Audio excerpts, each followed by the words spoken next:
ಚಟ್ನಿ ಸಿದ್ಧ ಆಗಿದೆ.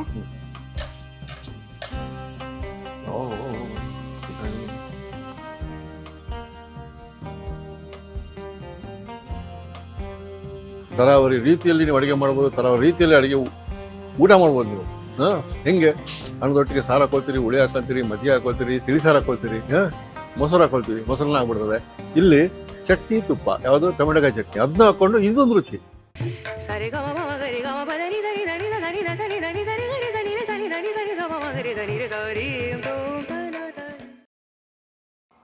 ನಮಸ್ಕಾರ. ವಿಶ್ವವರ್ಗಳಿಗೆ ಎಲ್ಲೆಲ್ಲಿ ಯಾಕೆ ತಿರುಗುವುದು, ಮೈಸೂರಿಗೆ ಬನ್ನಿ, ರುಚಿಯ ತವರೂರು ಅಂತೀವಿ.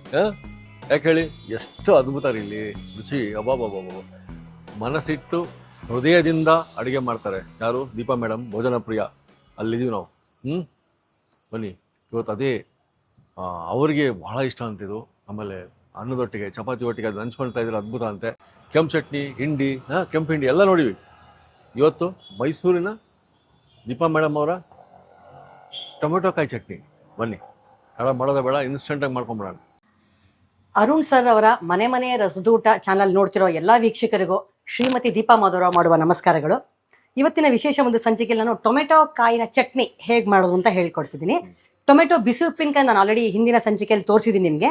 ಇದು ಟೊಮೆಟೊ ಕಾಯಿ ಬಳಸಿ, ಹಸಿರು ಮೇಲೆ ಇರತ್ತಲ್ಲ ಕಾಯಿ, ಹಣ್ಣಾಗಿರಬಾರ್ದು, ಕಂಪ್ಲೀಟ್ ಟೊಮೆಟೊ ಕಾಯಿ ಇಂದ ಚಟ್ನಿನ ಹೇಗೆ ಮಾಡೋದು ಅನ್ನೋ ಒಂದು ಇವತ್ತು ಪದಾರ್ಥ ನಾನು ತೋರಿಸ್ಕೊಡ್ತಾ ಇದ್ದೀನಿ. ಟೊಮೆಟೊ ಕಾಯಿ ಚಟ್ನಿಗೆ ಬೇಕಾಗಿರುವಂತಹ ಪದಾರ್ಥಗಳು ನೋಡ್ಕೊಳ್ಳಿ. 5ರಿಂದ 6 ಮೀಡಿಯಂ ಸೈಜ್ ಇರೋ ಟೊಮೆಟೊನ ತೊಳೆದು ಹೆಚ್ಚಿಟ್ಕೊಂಡಿದ್ದೀನಿ. 8ರಿಂದ 9 ಹಸಿ ಮೆಣಸಿನ್ಕಾಯಿ, ಖಾರ ಸುಮಾರಾಗಿರುವಂಥದ್ದು, ತುಂಬ ಚುರುಕು ಮೆಣಸಿನ್ಕಾಯಿ ಹಾಕಬೇಡಿ. ಕರ್ಬೇವಿನ ಸೊಪ್ಪು, ಸ್ವಲ್ಪ ಹುಣಸೆಹಣ್ಣು, ಇಲ್ಲಿ ನೋಡಿ ಸ್ವಲ್ಪ ಹುಣಸೆಹಣ್ಣು, ರುಚಿಗೆ ತಕ್ಕಷ್ಟು ಒಂಚೂರು ಬೆಲ್ಲ, ಇಂಗು, ಉಪ್ಪು, ಒಣಕೊಬ್ಬರಿ, ಬಿಳಿ ಎಳ್ಳು, ಇದಿಷ್ಟು ಬೇಕಾಗತ್ತೆ. ಈಗ ಫಸ್ಟ್ ನಾನು ಬಿಳಿ ಎಳ್ಳನ್ನ ಹುರಿದು ಸ್ವಲ್ಪ ಉಗುರು ಬೆಚ್ಚಗೆ ಮಾಡ್ಕೊಂಡು ಮಿಕ್ಸಿ ಮಾಡ್ಕೊಂಡ್ಬಿಡೋಣ.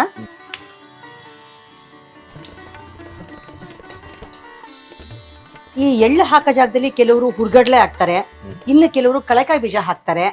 ಎಳ್ಳು ನಾನು ಹಾಕ್ತೀನಿ. ನಾನು 3 ಥರದಲ್ಲೂ ಮಾಡಿ ನೋಡಿದ್ದೀನಿ. ಮೂರಲ್ಲೂ ದಿ ಬೆಸ್ಟ್ ನನಗೆ ಎಳ್ಳು ಹಾಕಿದ್ದಕ್ಕೆ ಒಂದು ಒಳ್ಳೆ ರುಚಿ ಚೇಂಜ್ ಸಿಕ್ತು ಅಂತ ಅನ್ನಿಸ್ತು. ಹಾಗಾಗಿ ಈ ಚಟ್ನಿ ಮಾಡ್ತಾ ಇದ್ದೀನಿ. ಈ ಚಟ್ನಿಗೂ ಸಹ ನಾನು ನೀರು ಬಳಕೆ ಮಾಡೋದಿಲ್ಲ, ಎಣ್ಣೆಲೆ ಹುರ್ಕೊಂಡು ಮಿಕ್ಸಿ ಮಾಡಬೇಕಾದ್ರೂ ಕೂಡ ಟೊಮೆಟೊ ಕಾಯಿ ಇರುವಂಥ ಒಂದು ರಸ ಬಿಟ್ಕೊಂಡೆ ಅದಕ್ಕೆ ಮಿಕ್ಸಿ ಆಗುತ್ತೆ. ಹಾಗಾಗಿ ನೀರಿನ ಅಂಶ ಬಿದ್ದಿರೋದಿಲ್ಲ. ಫ್ರಿಜ್ಜಲ್ಲಿ ಇಟ್ಕೊಂಡು 2 ದಿನದ ಮಟ್ಟಕ್ಕೆ ಹೊರಗಡೆ ಇಟ್ಕೊಂಡು ದೋಸೆ, ಚಪಾತಿ, ರೊಟ್ಟಿ ಇದಕ್ಕೆ ಸೈಡ್, ಅಥವಾ ತುಂಬಾ ಬಾಯಿ ಕೆಟ್ಟೋಗಿದೆಪ್ಪ ಅದೇ ಹುಳಿ ಸಾರು ತಿಂದು ತಿಂದು ಅಂತ ಅನ್ನೋರಿಗೆ ಅನ್ನಕ್ಕೆ ಬೇಕಾದ್ರೆ ಕಲ್ಸ್ಕೊಂಡು ತಿನ್ಬೋದು. ಆ ಹದಾನ ಇವತ್ತು ಮಾಡಿ ತೋರಿಸ್ತೀನಿ ನಿಮ್ಗೆ. ನಾನು ಆವಾಗಲೇ ಹೇಳ್ದಂಗೆ ಕಡಲೆಕಾಯಿ ಬೀಜ ಬಳಸ್ತೀನಿ ಅಂತ ಅನ್ನೋರು ಕಡಲೆಕಾಯಿ ಬೀಜನೂ ಹೀಗೆ ಹುರ್ಕೊಂಡು ಅದ್ರ ಸಿಪ್ಪೆ ತೆಕ್ಕೊಂಬಿಡಿ. ಯಾಕೆಂದ್ರೆ ಮಿಕ್ಸಿಲಿ ಅದು ನುರಿಯೋದಿಲ್ಲ, ಬಾಯಿಗೆ ಹಿಂಗೆ ಸಿಪ್ಪೆ ಸಿಗ್ದಂಗೆ ಆಗುತ್ತೆ. ಕಡಲೆಕಾಯಿ ಬೀಜ ಹಾಕ್ತೀನಿ ಅಂತ ಅನ್ನೋರು ಲೈಟಾಗಿ ಹುರ್ಕೊಂಡು ಅದನ್ನ ಸ್ವಲ್ಪ ಹಿಂಗೆ ಕೈ ಆಡಿದ್ರೆ ಬಟ್ಟೆ ಒಳಗೆ ಉಜ್ಜಿದ್ರೆ ಆ ಸಿಪ್ಪೆ ಎಲ್ಲ ಬಿಟ್ಕೊಳತ್ತೆ. ಆ ಒಳಗಿನ ಭಾಗ ಮಾತ್ರ ನೀವು ರುಬ್ಬಕ್ಕೆ ಹಾಕೋಬಹುದು. ಹುರ್ಗಡ್ಲೆ ಹಾಕ್ತೀನಿ ಅಂತ ಅನ್ನೋರು ಡೈರೆಕ್ಟ್ ಆಗಿ ಹಾಗೆ ಹಾಕೋಬಹುದು, ಅದನ್ನ ಹುರಿಯೋ ಅವಶ್ಯಕತೆ ಇಲ್ಲ.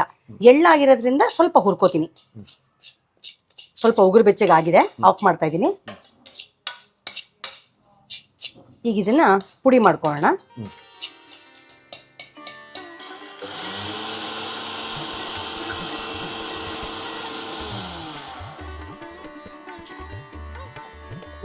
ಪುಡಿ ಆಗಿದೆ, ಇದನ್ನ ಹೀಗೆ ಇಟ್ಕೋತೀನಿ. ಈಗ ಚಟ್ನಿ ಮಾಡೋದನ್ನ ಹೇಗೆ ಅಂತ ತೋರಿಸ್ತೀನಿ. ಸ್ವಲ್ಪ ಎಣ್ಣೆ ಹಾಕೋತೀನಿ. ಎಣ್ಣೆ ಒಂಚೂರು ಕಾಯ್ಲಿ. ಸರಿ, ಎಣ್ಣೆ ಸ್ವಲ್ಪ ಕಾದಿದೆ. ಈ ತೊಳೆದು ಹೆಚ್ಚಿಟ್ಕೊಂಡಿರುವಂತಹ ಒಂದು ಟೊಮೆಟೊ ಕಾಯಿ ಹಾಕೋತಾ ಇದ್ದೀನಿ. ಮತ್ತೆ ಹೇಳದ್ನಲ್ಲಾಗ್ಲೇ 7ರಿಂದ 8 ಹಸಿಮೆಣಸಿನಕಾಯಿನ ಕಟ್ ಮಾಡಿ ಹಾಕೋತಿದ್ದೀನಿ. ಯಾಕೆ ಅಂತಂದ್ರೆ ಮಿಕ್ಸಿಲಿ ನುರಿಯಲ್ಲ ಅನ್ನೋ ಒಂದು ಉದ್ದೇಶಕ್ಕೋಸ್ಕರ. ಈ ಕರ್ಬೇವಿನ ಸೊಪ್ಪಿನ ಎಸಳು, ಇದು ಬಾಡಿಸ್ಕೊಳ್ಳೋ ಉದ್ದೇಶ ಏನು ಅಂತಂದ್ರೆ ಟೊಮೆಟೊ ಕಾಯಿಲಿರುವಂತ ಹಸಿ ಅಂಶ ಇದ್ರೆ, ಒಗುಚು ಅಂತದ್ ಏನೇ ಇದ್ರೂ ಕೂಡ ಹೊಟ್ಟೋಗುತ್ತೆ ಅಂತ ಅನ್ನೋ ಒಂದು ಉದ್ದೇಶ ಅಷ್ಟೇನೆ.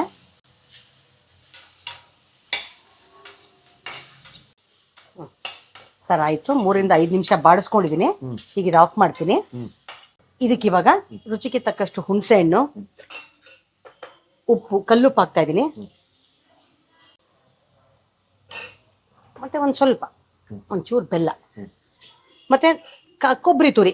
ಕಾಯಿ ತುರಿ ಹಾಕಿದ್ರೆ ಇಡಕ್ಕಾಗಲ್ಲ ಅನ್ನೋ ಒಂದೇ ಉದ್ದೇಶಕ್ಕೆ ಕೊಬ್ಬರಿ ತುರಿ ಹಾಕೋತಾ ಇದ್ದೀನಿ.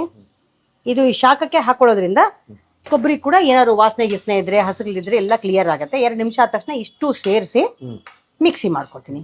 ಆರಿದ ತಕ್ಷಣ ಹೆಚ್ಚಿಟ್ಕೊಂತ ಟೊಮೆಟೊ ಕಾಯಿ, ಹಸಿಮೆಣಸಿನ್ಕಾಯಿ, ಕರಿಬೇವಿನ ಸೊಪ್ಪು, ಉಪ್ಪು, ಹುಳಿ, ಮತ್ತು ರುಚಿಗೆ ತಕ್ಕಷ್ಟು ಸ್ವಲ್ಪ ಬೆಲ್ಲ, ಕೊಬ್ಬರಿ ತುರಿ ಎಲ್ಲ ಹಾಕಿದ್ದೀನಿ. ಇದಿಷ್ಟು ಆರಿದೆ, ಮಿಕ್ಸಿಗೆ ಹಾಕೊಂಬಿಡೋಣ.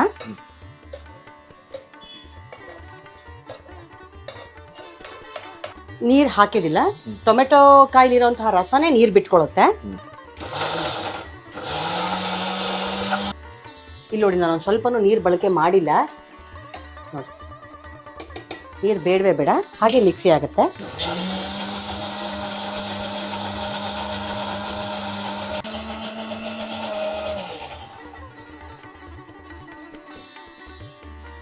ಈಗ ನೋಡಿ ಮಿಕ್ಸಿ ಆಗಿದೆ. ಹುರಿದು ಪುಡಿ ಮಾಡಿ ಇಟ್ಕೊಂಡಿವಲ್ಲ ಎಳ್ಳು ಪುಡಿ, ಈಗ ಇದನ್ನ ಆ್ಯಡ್ ಮಾಡ್ಕೋತೀನಿ ಇಲ್ಲಿಗೆ. ಎಳ್ಳು ಪುಡಿನೂ ಅಷ್ಟೇ, ಹುರಿದು ಹಾಗೆ ಹಾಕೊಂಡ್ರೆ ನುರಿಯಲ್ಲ, ಎಳ್ಳು ಹಾಗೆ ಉಳ್ಕೊಂಡ್ಬಿಡುತ್ತೆ. ಹಾಗಾಗಿ ಪುಡಿ ಮಾಡ್ಕೊಂಡು ಇದಕ್ಕೆ ಮಿಕ್ಸ್ ಮಾಡ್ಕೋತೀನಿ. ಇವಾಗ ನಾನು ಸ್ವಲ್ಪನೂ ನೀರು ಹಾಕಿಲ್ಲ, ಇನ್ನೊಂದು ರೌಂಡ್ ಮಿಕ್ಸಿ ಮಾಡ್ಕೋತೀನಿ. ಎಳ್ಳು ಪುಡಿನೂ ಸೇರ್ಸಾಗಿದೆ, ಈಗ ಮಿಕ್ಸಿ ಆಗಿದೆ. ಈಗ ತೆಕ್ಕೋತೀನಿ.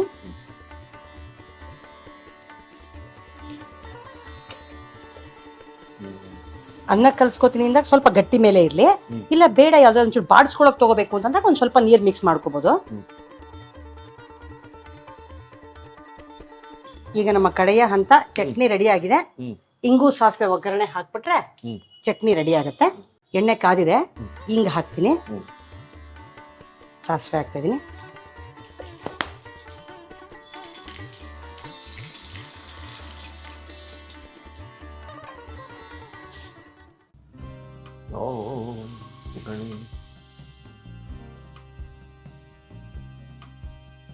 ಟೊಮೆಟೊ ಕಾಯಿ ಚಟ್ನಿ ತಿನ್ನಲು ಸಿದ್ಧ. ಭೋಜನ ಪ್ರಿಯ ನೋಡಿ, ನೀವು ಕೇಳ್ತಾ ಇದ್ರಿ ಚಟ್ನಿಗಳು ಬೇಕು ಅಂತ, ಇನ್ನು ಹಲವಾರು ಚಟ್ನಿಗಳು ಬರ್ತವೆ. ಬರುತ್ತೆ ಸರ್, ಖಂಡಿತ ಬರುತ್ತೆ. ಇವತ್ತು ಕಾಯಿ ಚಟ್ನಿ, ಟೊಮೆಟೊ ಕಾಯಿ ಚಟ್ನಿ. ಟೊಮೆಟೊ ಕಾಯಿ ಚಟ್ನಿ. ಧನ್ಯವಾದ.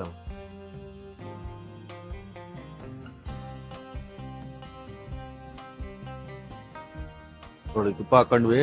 ಆಹಾ, ಸೂಪರ್. ತುಪ್ಪ ಅನ್ನ ಇದ್ಬಿಟ್ರೆ ಆಮೇಲೆ ನಮ್ಮ ಟೊಮೆಟೊ ಕಾಯಿ ಚಟ್ನಿ. ಇದು ಟೊಮೆಟೊ ಕಾಯಿ ಚಟ್ನಿ ಅನ್ನದೊಡ್ಡ ತಿನ್ನಂತ ಹೇಳಿದ್ರು ಮೇಡಮ್ಮು.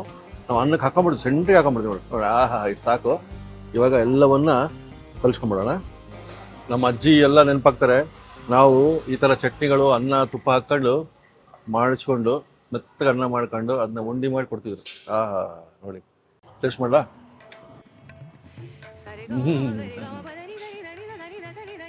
ಏನು ಮತಾರಿ ಇದು.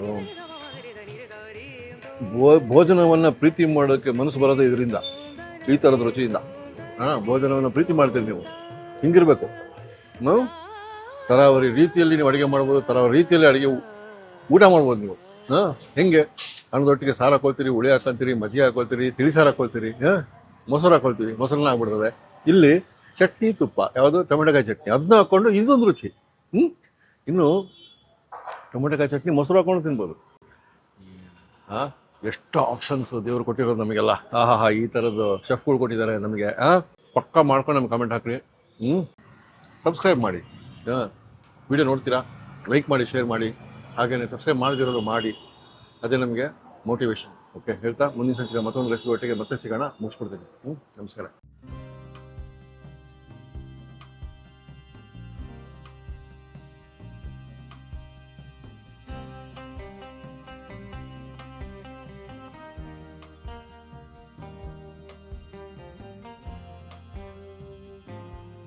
ಇನ್ನೂ ಅನೇಕ ಸ್ವಾದಿಷ್ಟ ರೆಸಿಪಿಗಳಿಗಾಗಿ ಸಬ್ಸ್ಕ್ರೈಬ್ ಮಾಡುವುದನ್ನು ಮರೆಯಬೇಡಿ.